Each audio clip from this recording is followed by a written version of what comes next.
Hello friends, कैसे हैं आप सब। मैं हूं शिवानी, आपका आपके चैनल टीचिंग मैनिया में स्वागत करती हूं।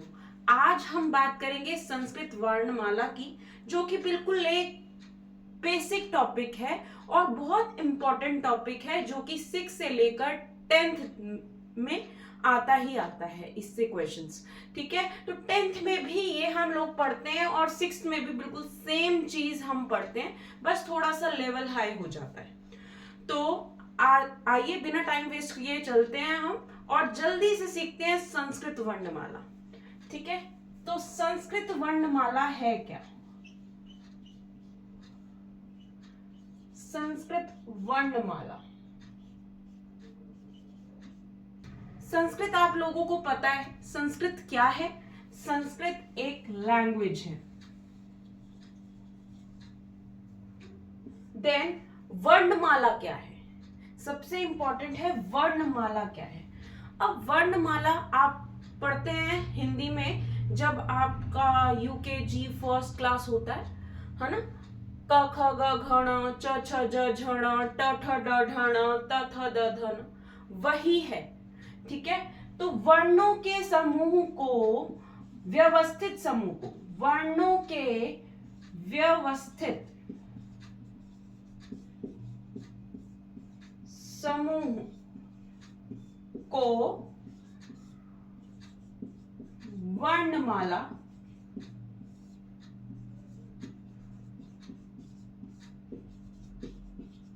कहते हैं। ठीक है, व्यवस्थित समूह इन द सेंस कि क के बाद आप प तो नहीं लिख देते, क के बाद क्या आता है? ख आता है, ख के बाद ग आता है, ग के बाद घ आता है। ठीक है, ये एक पैटर्न है, उस पैटर्न को वर्णमाला कहते हैं। जैसे A B C D, like A B C, ठीक है, वैसे ही वर्णमाला क्या है हिंदी में बोलते हैं हम, व्यवस्थित समूह क ख ग घ ण। अब थोड़ा सा और जानते हैं, वर्ण कितने प्रकार के होते हैं। वर्ण होते हैं 2 प्रकार के। कौन कौन से? स्वर और व्यंजन। ठीक है, स्वर क्या है? स्वर 13 होते हैं संस्कृत में और व्यंजन कितने होते हैं? 33, यानी 33। क्लियर है? इतना क्लियर है आपको कि स्वर कितने होते हैं? 13 और व्यंजन कितने होते हैं? 33। ठीक है, देन स्वर कौन कौन से होते हैं? अब 13 है, हिंदी में 11 होते हैं, लेकिन संस्कृत में 13 होते हैं। और ये बहुत इंपॉर्टेंट क्वेश्चन है। ये जब भी आप टीचिंग लेवल का कोई एग्जाम देने जाते हैं, कोई भी टेट देते हैं, सी टेट हो, एच टेट हो, यूपी टेट हो, उसमें पूछ लेते हैं कंफ्यूज करने के लिए, क्योंकि हिंदी में 11 होते हैं। तो यहां पर कौन कौन से हैं स्वर? स्वर है अ, आ, इ, ई, उ, ऊ, री, री, ली,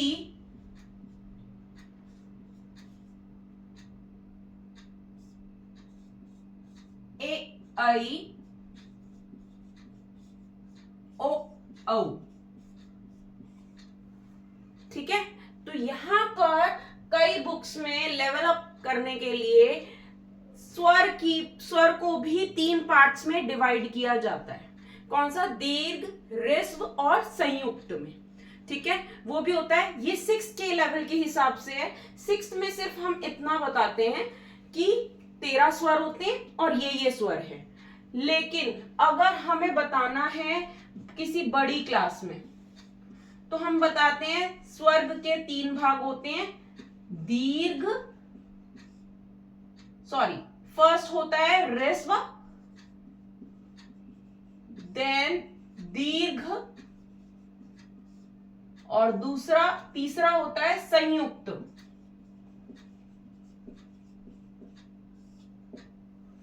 ठीक है, इसको थोड़ा सा ब्रीफली पढ़ेंगे स्वर को ही। ठीक है, सी, अभी हमने पढ़ा था कि स्वर कितने होते हैं। 6 के लिए इतना काफी है जानना कि स्वर 13 होते हैं और स्वर कौन कौन से होते हैं? अ, आ, ई, उ, री, री और री। ल के नीचे री है, ठीक है। री, ए, ओ, औ, ठीक है। तो अब जब हम बड़ी क्लास में जाने लगते हैं तो इतना ही नहीं पढ़ाते, तब क्या पढ़ाते हैं हमें? स्वर किस तरह से पढ़ाते हैं? पढ़ाते हैं स्वर, ह्रस्व, दीर्घ और संयुक्त। अब ऐसा क्यों होता है?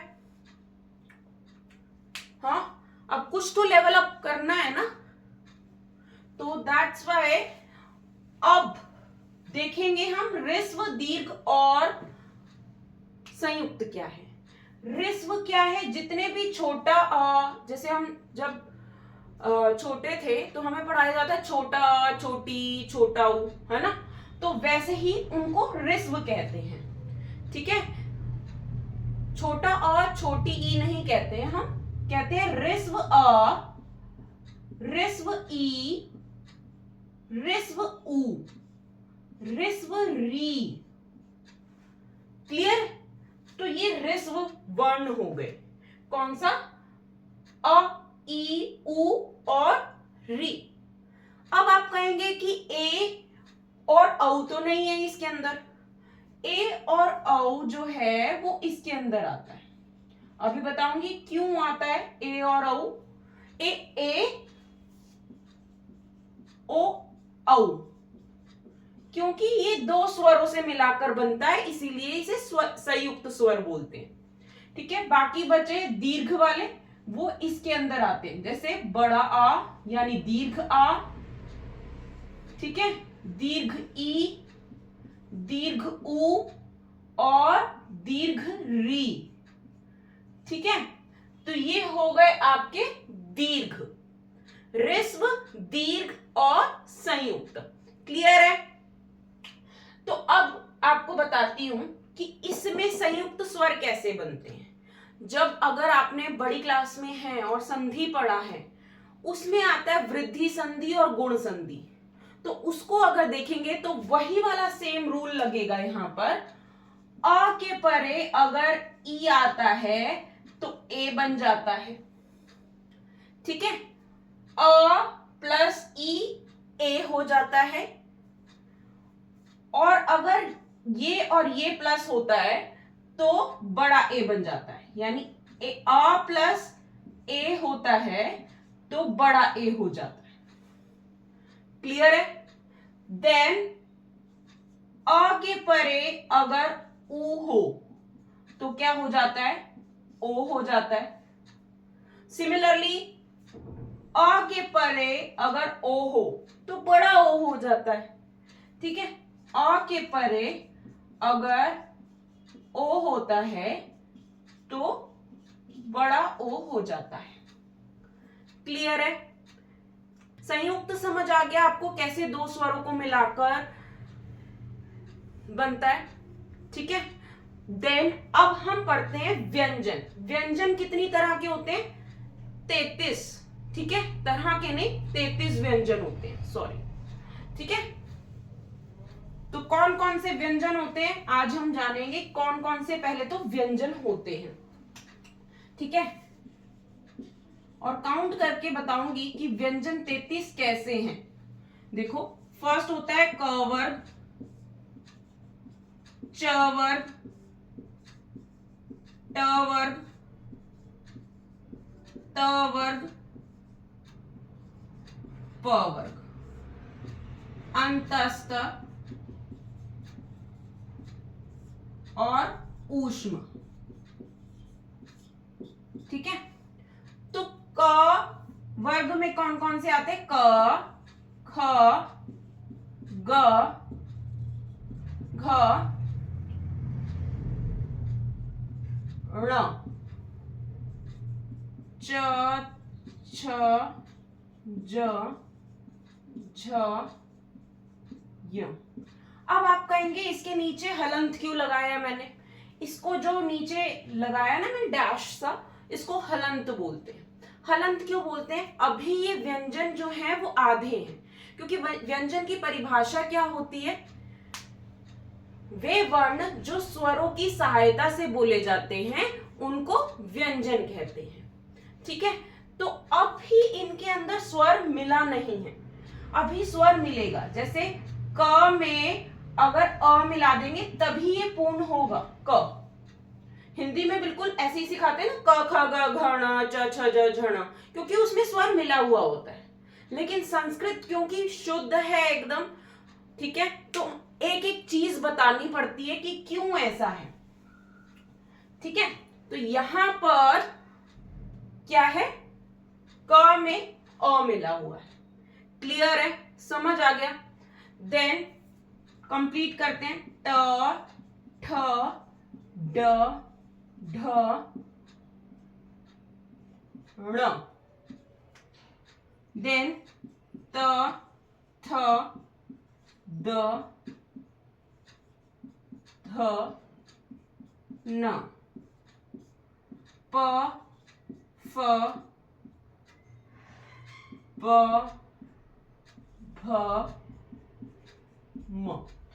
अब ये हो गए आपके 25 वर्ण। 5 लाइंस थी, ठीक है, और 5 ही वर्ण है प्रत्येक लाइन में, तो 5 इंटू 5 कितने हुए, 25। ठीक है, और इनको क्या कहते हैं, स्पर्श व्यंजन कहते हैं। स्पर्श व्यंजन क्यों कहते हैं, स्पर्श व्यंजन इसलिए कहते हैं क्योंकि इनके बोलने पर या इनका उच्चारण करते समय, कह सकते हैं आप, इनका उच्चारण करते समय जो हमारी जीभ होती है वो कहीं ना कहीं टकराती है। ठीक है, तो इसीलिए इनको स्पर्श व्यंजन, स्पर्श यानी टच करना, ठीक है, टच, तो इसीलिए हम इनको स्पर्श व्यंजन कहते हैं। इतना याद रख ले कि कौन कौन से स्पर्श व्यंजन होते हैं। एग्जाम में कई बार पूछ लिया जाता है प स्पर्श व्यंजन है या नहीं है, या तो ऐसे क्वेश्चन आ जाते हैं इनमें से कौन सा स्पर्श व्यंजन नहीं है, तो आप ये याद रखेंगे तो आपको पता चल जाएगा स्पर्श व्यंजन है क्या क्या नहीं है। क्लियर है। देन फिर उसके बाद है अंतस्थ व्यंजन। अंतस्थ व्यंजन क्या होते हैं, य र ल और व। ठीक है, य र ल व। देन फिर उसके बाद है ऊष्म व्यंजन। ऊष्म व्यंजन क्यों कहते हैं इसको, ऊष्म व्यंजन इसलिए कहते हैं, ऊष्म का मतलब होता है गर्म। इनका उच्चारण करते समय जब हम हमारे मुंह से गर्म हवा निकलती है, श स श ह, तो ये हो गए हमारे स्पर्श व्यंजन, ऊष्म व्यंजन।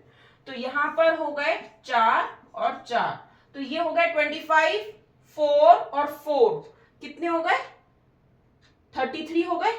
25 और 4 29, 29 और 4 33। ठीक है, तो ये हमारे 33 व्यंजन थे। इसके अलावा एक होते हैं, जैसे ये संयुक्त स्वर थे वैसे ही होते हैं संयुक्त व्यंजन।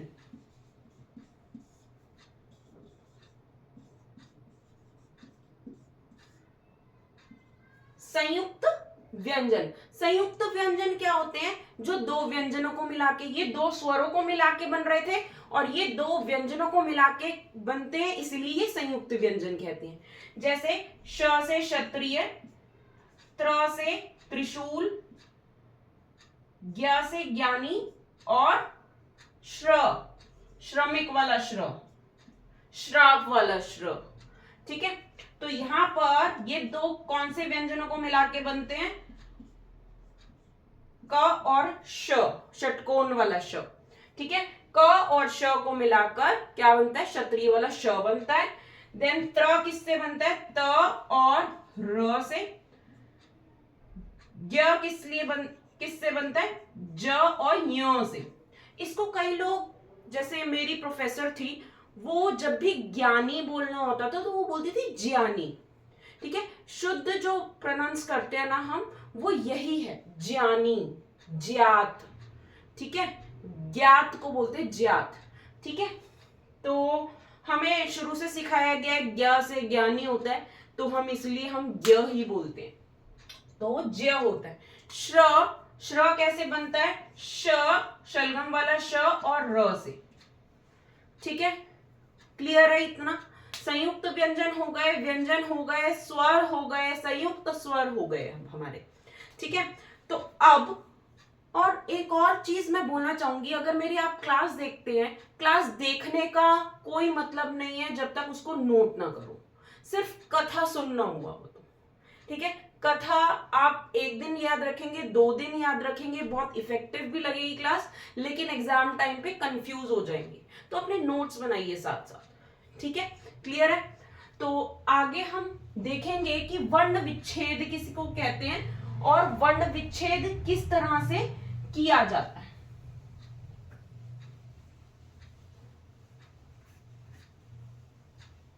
आई होप ये यूजफुल लग रही होगी क्लास। अगर यूजफुल लग रही है या फिर कुछ कमी लग रही है तो मेरे कमेंट सेक्शन में आप कमेंट कर सकते हैं, मैं इंप्रूव करने की कोशिश करूंगी, ठीक है। देन इसके बाद है वर्ण विच्छेद, जो कि बहुत इंपॉर्टेंट टॉपिक है, ये आपका 6th से लेकर 10th तक आता ही आता है। वर्ण विच्छेदम कुरुत, यानी वर्ण विच्छेद करो। वर्ण विच्छेद का मतलब होता है अलग करना। जैसे मैथ्स में होता है आपका एक्सपेंडेड फॉर्म, है ना, मैथ्स में होता है ना एक्सपेंडेड फॉर्म, अलग अलग करते हैं हम चीजों को, उसी तरह से हम इसमें वर्णों को अलग अलग करते हैं। वर्ण विच्छेदम यानी वर्णों को अलग अलग करते हैं। जैसे एक एग्जांपल देती हूं, पवन, ठीक है, पवन, इसको अलग अलग कैसे करेंगे? आपने व्यंजन जान लिए, व्यंजन कैसे होते हैं, हलंत होता है तो आधा होता है। तो अब यहां पर है प, ठीक है, प है ना, प के अंदर हम अ मिला देंगे तो प हो गया, ये पूरा प हो गया। देन व में अ मिला दिया तो ये व हो गया। देन न में अ मिला दिया तो ये पूरा हो गया। और इसके पीछे अगर विसर्ग है तो हम विसर्ग लगा देंगे, ठीक है। अभी तो ये हुआ एकदम सिंपल। अगर हमें बनाना है गीता, ठीक है, तो हम कैसे बनाएंगे? ग में कौन सी मात्रा है आपकी? ई की मात्रा है। कौन सा स्वर मिला हुआ है? ई। कौन सी? बड़ी ई, तो बड़ी ई लगा देंगे। देन त में क्या है? आ, तो गीता हो गया, ठीक है। और मान लो कि कोई वर्ण जो है वो आधा आ जाता है, जैसे अंबा शब्द, ठीक है, अंबा, म आधा है। अब क्या करेंगे हम यहां पर? तो यहां पर क्या करेंगे? अ है तो अ लिख देंगे, क्योंकि ये अपने आप में ही स्वर है, इसके अंदर कुछ नहीं मिलेगा। और म आधा ही रहने देंगे, इसमें कोई भी स्वर नहीं मिलाएंगे क्योंकि आधा ही है ये, ठीक है। ब में क्या मिलाएंगे? आ का डंडा मिलाएंगे। आ का डंडा है तो क्या हो जाएगा? आ मिला देंगे, तो ये क्या हो गया? अंबा, ठीक है। उसी तरह से हमें अगर लिखना है कक्षा, तो किस तरह से लिखेंगे? इसमें संयुक्त व्यंजन है। आपको मैंने बताया था संयुक्त व्यंजन पढ़ाते हुए कि श कैसे बनता है। श से क्षत्रिय वाला श जो है वो किस तरह से बनता है।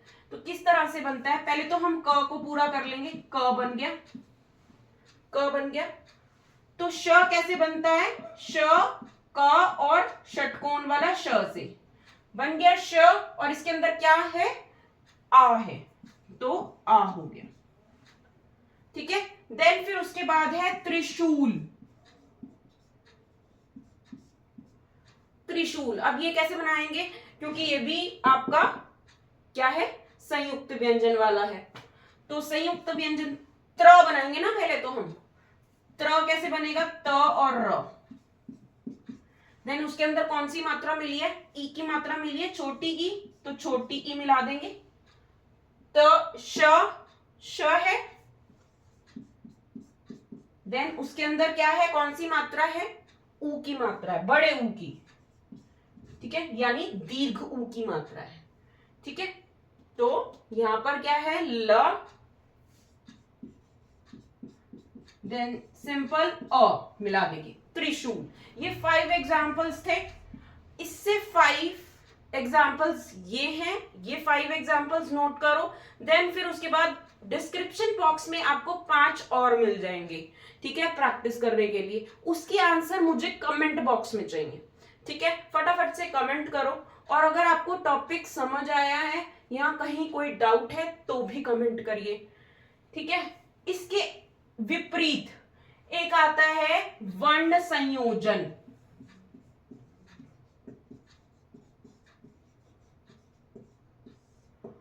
अब जैसे कि मैंने बताया था मैथ्स में होता है एक्सपैंडेड फॉर्म, करते हैं ना एक्सपैंडेड फॉर्म, उसका अपोजिट क्या होता है, शॉर्ट फॉर्म, है ना। तो अब इसका शॉर्ट फॉर्म क्या है, वर्ण संयोजन, ठीक है। अब आपको इस तरह से करा हुआ आएगा और आपको इस फॉर्म में बदलना है, तो उसको क्या कहेंगे, वर्ण संयोजन। समझ लो कि आपको ये आ गया करना, ठीक है, तो वो भी आ जाएगा, ठीक है। आपको ये दे दिया जाएगा, आपको उसको जोड़कर लिखना है, पवन बनाना है। कैसे आसानी से बना सकते हैं, प बन जाएगा, व बन जाएगा, देन न बन जाएगा, ठीक है। यदि आपको समझ आया है तो मेरे चैनल को सब्सक्राइब कीजिए, लाइक कीजिए एंड शेयर कीजिए अपने दोस्तों के साथ जो पढ़ रहे हैं संस्कृत, ठीक है। Thanks for watching my video, bye bye.